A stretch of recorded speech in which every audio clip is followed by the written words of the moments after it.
I want to bring in Pete Williams right now, our justice correspondent. And Pete, I think one of the things that's interesting for me at this point right now is how meticulous investigators are being. They're asking for more and more cell phone videos of anything, any kind of surveillance video that showed the alleged gunman as he approached the buildings, as he was dressed like that woman before he got rid of the disguise. And they're taking their time to build their case, but also to bring charges, because we're now more than 24 hours later after this crime, and we still have no charges yet, Pete. No, and that's not surprising at this point, although we may, I gather from what Chris Cavelli said, that we may have charges by the end of the day. So that would be about the normal timeline. I think the one thing that's most interesting is who was not there at the news conference. You saw nobody from the federal government, which indicates that so far this case is being handled by local authorities, which tells you that there's nothing that would bring the FBI in or federal jurisdiction.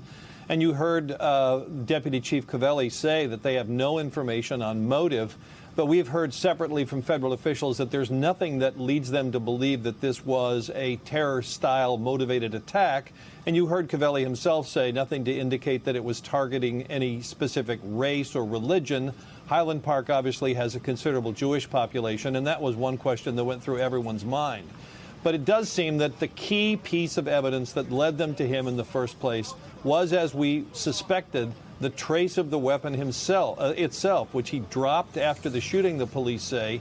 Of course, every firearm that's properly manufactured has a serial number on it. And because he bought the weapon himself that was used in the shooting, they were easily able to figure out whose weapon it was, and that's what led them on the hunt for Robert Crimo. We had heard last night, Tom, that there was this indication that the authorities had talked to somebody else who said that they thought when he left his apartment yesterday he was dressed in women's clothing.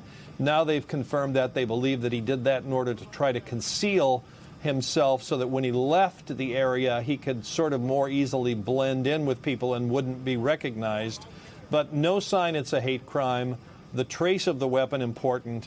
And the fact that they now have a pretty good idea of what happened before and after. But that's why they want all that cell phone video and witness information for two things. The witness information to try to shed some light on the motive, and the cell phone video to try to build the best timeline that they can. And, of course, whatever charges are filed today, the authorities can always supersede them with additional charges in the future as they learn more information, Tom.